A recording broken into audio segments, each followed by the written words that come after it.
Okay, well, thanks for joining us today. I'm Sam Holmes. I'm from InMoment's Asia Pacific marketing team. We'll start today's webinar in just a moment, but for anyone with us today who's not familiar with InMoment, we're the pioneers of and leaders in experience improvement. We believe that business is dynamic and experiences are complex. So we've created a dedicated technology and services business to address this. It's a unique, agile approach to experience improvement, or as we call it, XI. And today's webinar will be led by members of the services side of our Asia Pacific business. Our strategic consulting team developed this session because a challenge many of our clients face is the change effort involved in a voice of customer program. How to change people's behaviour and get everyone started using voice of customer in their ways of working. Their session on the same topic at our recent XI forum in Sydney was one of the best received. So we wanted to extend their knowledge sharing to a wider virtual audience today. I'm sure you'll leave with practical ideas and frameworks you can apply to your own VOC program. To introduce the team, we have Gillian Mackay, who heads up our strategic consulting in Asia Pacific, and she's joined by Helene James and Kiri Burgess, both senior CX consultants. All have led voice of customer programs, including at Foxtel, Commbank, NBN, and IAG, and so they have some fantastic learnings to share, both from their client-side experience and from working on InMoment's client programs globally. Gillian, over to you. Thanks, Sam. Well, if you've ever had kids in daycare, I'm sure you'll be very familiar with the stress of trying to get away from work to get to pick up on time. And whilst it's stressful and a problem for parents to pick their kids up on time, it's also a big problem for daycare staff getting away from their work on time. And this was a sticky problem for a nursery organisation who asked parents repeatedly to be on time for a pickup. But no matter how often that request was made to collect children on time, parent behaviour didn't really change and there was still late pickups. So some of the nurseries started imposing a charge in the way of a flat fee to encourage parents to be on time to collect their children. But instead of a reduction in parents arriving late, the number of parents who showed up late actually increased. So there was an unintended consequence of introducing a flat fee fine that shifted the social norms that parents adhered to. So before the penalty, parents who arrived late were embarrassed and they really had tried to get their best, to get there on time. But sometimes, life, work, traffic makes that a little bit difficult. And after the late penalty fee was introduced, parents switched from seeing lateness as a negative to just an additional service that they were paying for and therefore they were entitled to. And the fine actually commodified a late pickup. So it was seen to be perfectly okay to be late if you're paying an additional fee. So this is an example of an unintended consequence, an incentive that actually unintentionally rewards or promotes undesirable behaviour. And I'm sure many of you will have seen similar unintended consequences play out in CX programs. So typically the intended outcome of setting KPIs in a voice of customer program is to drive customer-centric behaviour and deliver the best possible experience for customers. And we might intuitively expect that if NPS improves by 10 points, then everything is going really well for our customers. But if you don't clearly define intended behaviours, frontline teams can come up with all sorts of interesting ways to achieve that uplift in NPS that actually doesn't benefit the customer experience at all. And I personally have been quite impressed by some of the creativity I've seen from some frontline staff when trying to achieve KPIs.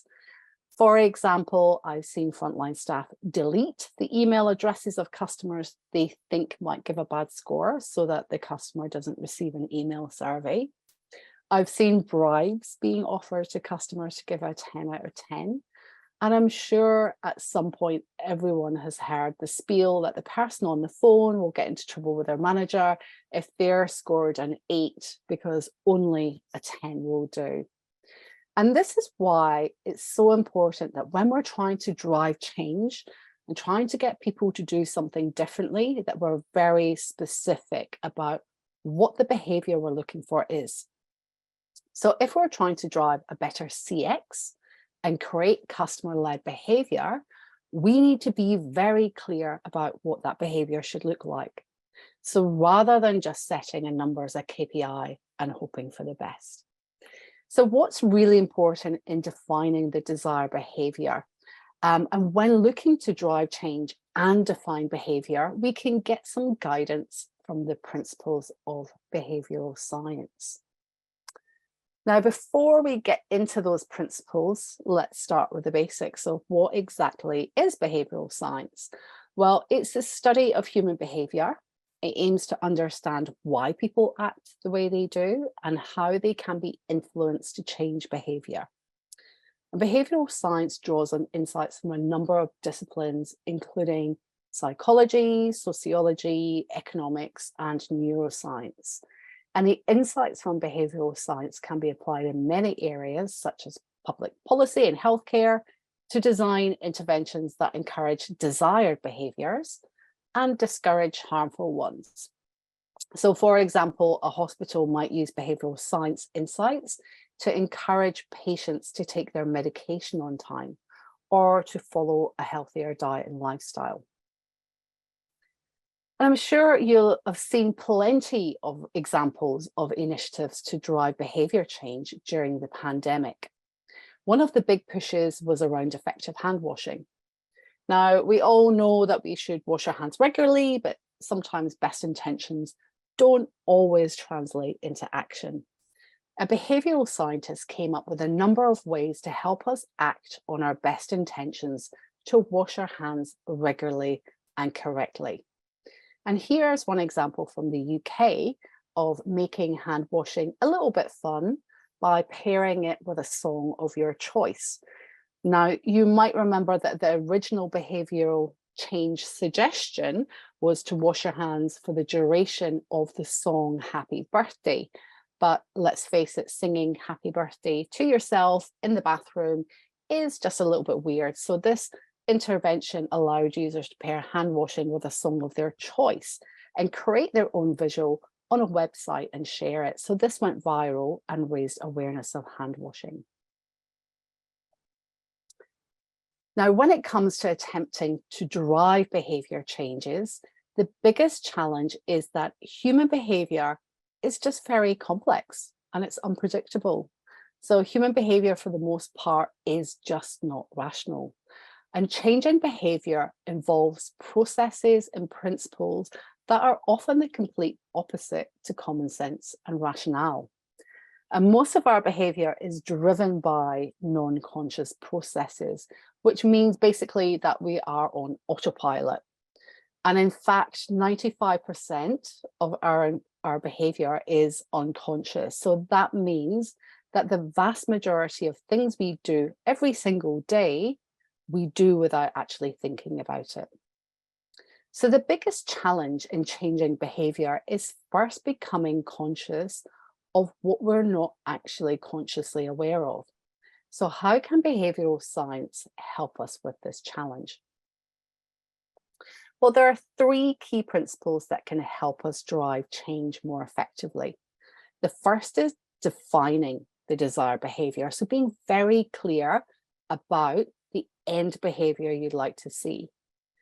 The second is identifying the drivers and barriers to behavior. So what are the obstacles in the way of change?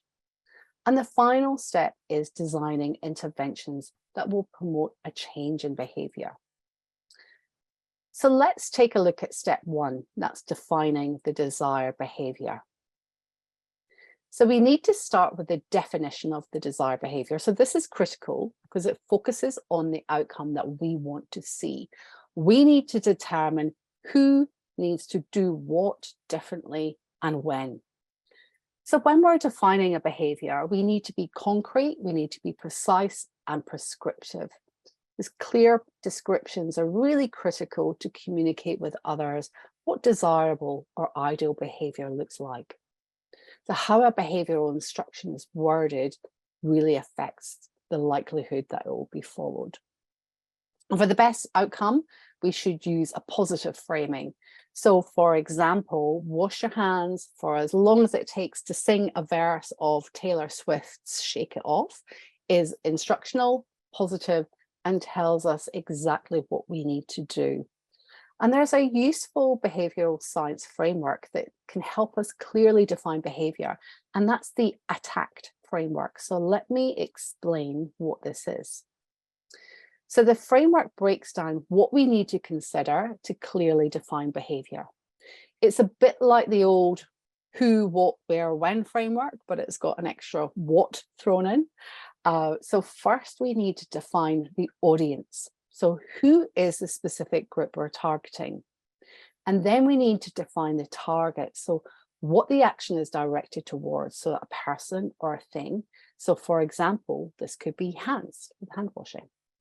And then we need to be very specific about what the action is. So the behavior itself, or what needs to be done with the target. So washing your hands. And we also need to specify the context or where that action happens. And finally, the time or when the action occurs. So how might we apply this in a CX context? So let's think of a scenario where we've got a new voice of customer survey implemented for the contact center. We'd like the frontline team to implement a new huddle process to discuss their results and agree on an action or an improvement opportunity to focus on each week. So let's apply the ATTACT framework to this. So to clearly define the behavior, we could break this down to the contact center team leaders, that's the audience, share and discuss customer feedback, which is the target, and identify the one most important improvement area, the action, in a team huddle conversation, which is the context, every Monday morning, which is the time. So now we know what the first step is. Let's move on to step 2, which is identifying the drivers and barriers to behaviour. And I'll hand over to Kiri to explain more. Thanks, Gillian, and hi, everybody. So good morning, good afternoon, good evening, depending on where you are in the world. So thinking about drivers and barriers to behaviour. So what we can't see in people are their intentions behind their behaviour. We can be really quick to judge why someone is or isn't doing something. Now, I'm sure we've all been guilty of this before. To change behaviour, we need to understand what is influencing the behaviour. And influences can be external drivers, so something about a person's external environment, or internal drivers, which is something that comes from within a person. We also need to remember that everyone is different. In fact, one of the biggest myths is thinking what will change my behaviour will work for you and for everybody else. But more often than not, you're not the target audience.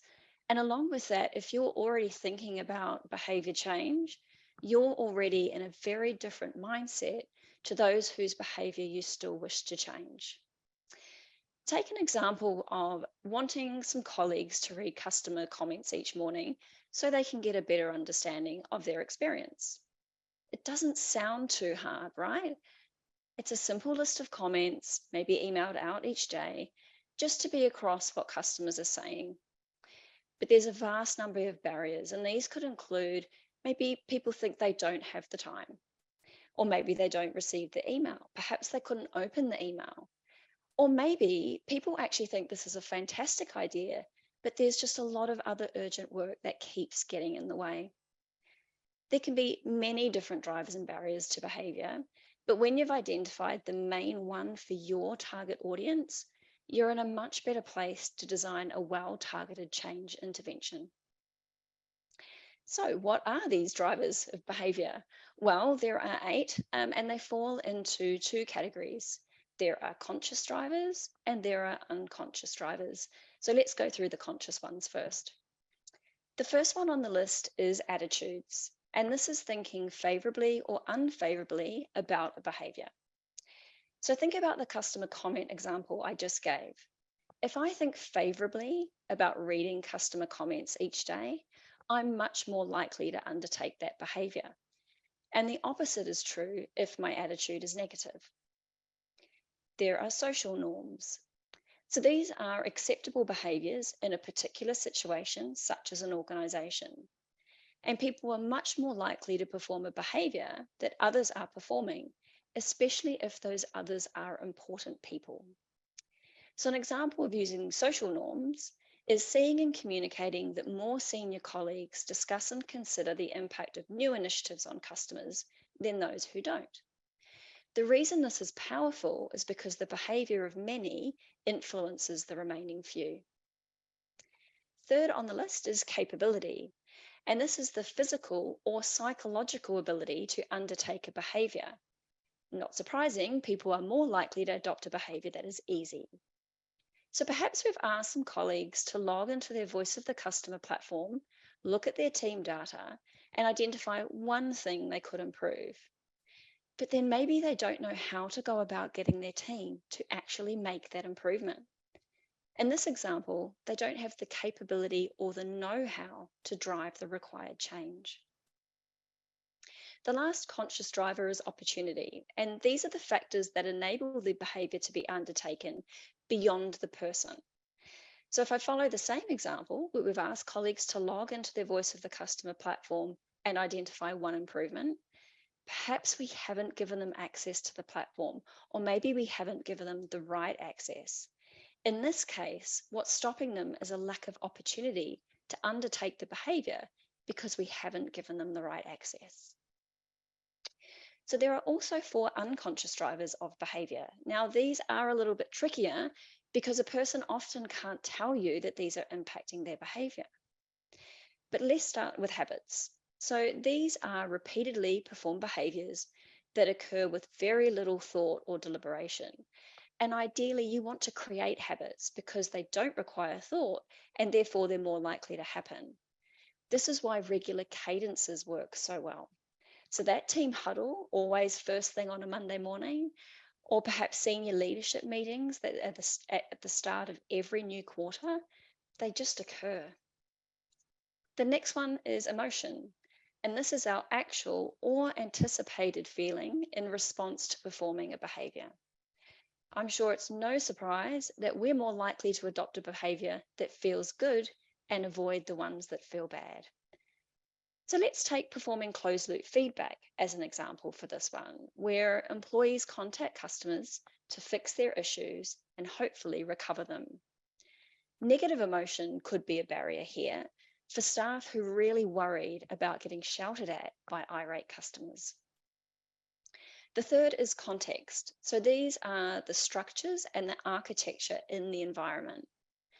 So an example of context is when an organization has the best intention to focus on the customer and drive a better experience. Perhaps all the right measures are in place and dashboards and reports are firing, and maybe even forums are in place to discuss strengths and pain points and priorities, etc. But then nothing happens because there isn't resource available to drive the change. So here, there's an issue in the organization's structure or context. And finally, biases. Now, these are unconscious tendencies for all of us humans to think and behave in certain ways. And although there are many biases and they're hard to identify, it is good to be aware of just some of the main ones, just to check in if any of these are at play. So what are some of the common biases to watch out for? The first is false consensus effect. And this is expecting that others think and feel the same way we do. And we know this just isn't true. So this is why it's really important that we focus on our target audience for behavior change. There's sunk cost fallacy, and this is not wanting to change a behavior due to already committed, could be time, energy, or money. Sunk cost fallacy is often why we will continue to sit through a really bad 2-hour-long movie because we've already decided to watch it and we've already paid for it. Attribution bias is another one, and this is thinking that the reasons behind someone's behavior is more to do with their character than the situation. So unfortunately, this one is stereotyping, so making assumptions based on what we know of a person or their personality rather than the circumstances. And finally, there's optimism bias. And this is our tendency to overestimate the odds of our success. It's a real interesting one because we often think our ideas won't fail. However, with behaviour change, it's more effective to go in with a failure mindset.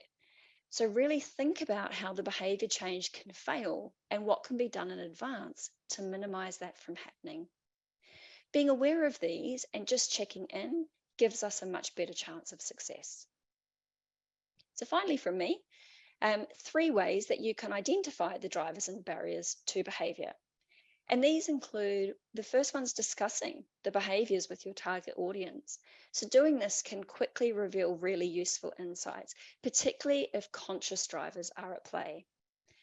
You can use existing evidence for information. So the chances are what you want to do has already been done by somebody else and they have learnings to share. This might be someone in your organisation or it might be someone outside. And the third way is observation. So this is purely just watching what people do. And you could use one of these methods or a combination of all 3.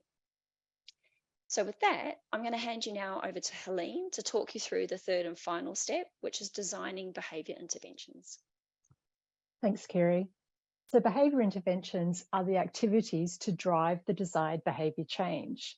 And there are a range of different interventions to influence these desired behaviours. Now, some of them are listed here and I'll briefly summarise. So firstly, education and training. So this is somewhat self-explanatory, but it is important to remember that education and training is more complex than just telling somebody something. That alone doesn't usually lead to behaviour change. It needs to be relevant. It needs to be immersive. So an example here is training your people to use your CX platform through hands-on activities rather than, for example, via an instruction manual. Next, persuasion. So this is comms or activities to drive a positive or negative feeling or action. Team leaders communicating the impact that the team is having on customers is an example here. And moving on, social modelling. So this is setting a positive example to drive inspiration or imitation. Senior leaders making calls to detractors as part of case management sets an example of the importance of closing the loop. Incentivization, again, relatively self-explanatory. So this is rewarding people based on demonstrating desired CX behaviours. Environmental restructuring. An example here is bringing diverse teams together physically in a dedicated space, for example, an innovation space. And finally, enablement, increasing the ability for people to perform as required. And an example is giving people access to customer data in your CX platform so they can self-serve. And we can map the interventions back to the behaviour drivers that Kiri outlined. For example, to influence social norms, we can apply persuasion techniques or social modelling. This could be where leaders place CX at the top of their weekly agenda, or CX is always discussed first in company-wide town halls, reinforcing the importance of customer experience at the organisation. Or another example is communicating positive and negative customer stories to reinforce behaviours that deliver a great customer experience or not. Hopefully, this then influences those not on board to change their behaviour to align with acceptable levels. And similarly, we can map the interventions back to the unconscious drivers. So considering the first one here, new habits can be formed through incentives or restructuring. For example, bringing people together in a dedicated space for customer huddles on, say, every Monday morning helps to create a positive habit. Now, pulling this all together, I have an example of what a telco client did to influence their desired behaviour change. So they had developed their customer first promise and were actually finding it challenging to move to the next level in order to have their people rally behind it and deliver to it in their roles. So the first behaviour driver they identified was capability. Teams just weren't geared up to deliver to the customer first promise in their roles. The intervention was education and training. The company made this relevant and they engaged with their people in the process. So they undertook workshops to hear from their people about what behaviours and activities could be adopted to align with the customer first promise. And off this, they develop training and toolkits to support the desired behaviours within roles. A second behaviour driver identified was attitudes. So some teams couldn't see the benefit of adding new customer tasks to their role, and they were also not incentivised to do so. So the intervention was incentivisation, and they revamped their reward and recognition program to align with these new desired behaviours. And another example is from the retail industry. So this client organisation found a gap in performance in some stores within a region. So they wanted to support the lower performing stores to lift their CX to at least the average for the area. The driver that they identified was social norms. There were accepted ways of working within stores, but not all stores were actually adopting this. So an intervention that the organisation adopted was social modelling. What was working well in the higher performing stores was identified and communicated across all of the stores in the area. In addition, managers from lower performing stores were then buddied up with managers from the high performing stores to learn from their behaviours. So there are some considerations and practicalities when designing these interventions. Just starting firstly with some considerations. And the first one here is interestingly called foot in the door. So while we might have a large set of requests, people are much more likely to be open to a smaller request. For example, we might say, it would be great to hold weekly huddles and discuss customer feedback and then identify opportunities and develop team actions. But for now, let's just meet weekly to discuss customer feedback. So this focuses on a small but important request, which is discussing customer feedback, as a precursor to committing to additional requests in the near future.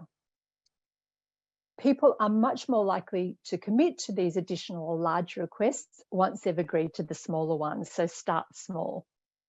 Secondly, we know that humans are loss averse, so consider communicating what you're going to lose by not doing something.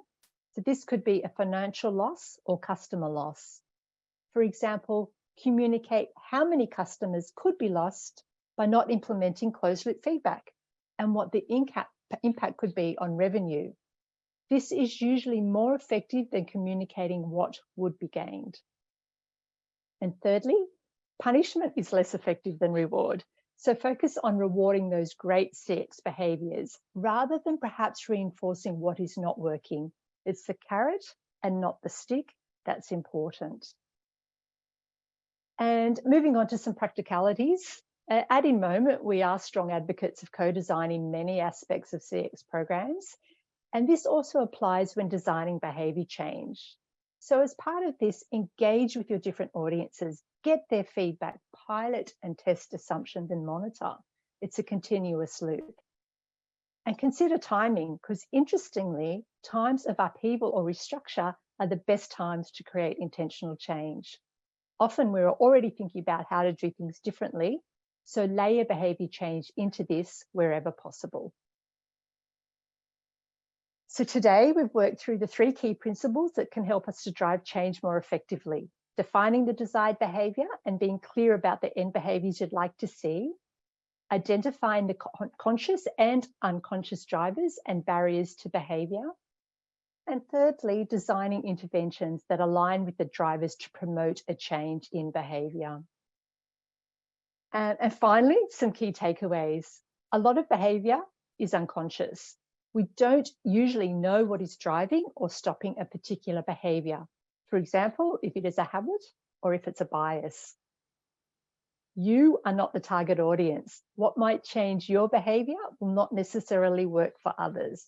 So define your audience. There will usually be more than one. Communication or education and training can succeed in increasing knowledge and understanding, but does not always drive behaviour change. And finally, people generally like to imitate or follow what others do, particularly if those actions are seen to be important and that behaviour is positively recognised. So thanks for attending today. I hope you can take some of what you've heard back to your organisation to help drive behaviour change. And now I'll pass back to Sam. Thank you, Helene, and thank you, Gillian and Kiri. So if you enjoyed today's session, we'd love to connect with you. Those joining us from Melbourne, come and visit us at the Customer Show. It's the region's largest CX event. It's free to attend and InMoment's a foundation partner. If you're in New Zealand, tune into our special VOC-focused webinar in partnership with the Marketing Association. And if you're in Sydney, you can visit us and hear our clients speak at Forrester's CX APAC event on May 25th and 26th. We also have a number of our own topic deep dives scheduled for May and June on text analytics, digital experience and CX, and journey-based CX program design. So for more information on any of these, or to get in touch with our team, just shoot a note to info@inmoment.com. And thanks again for joining us today.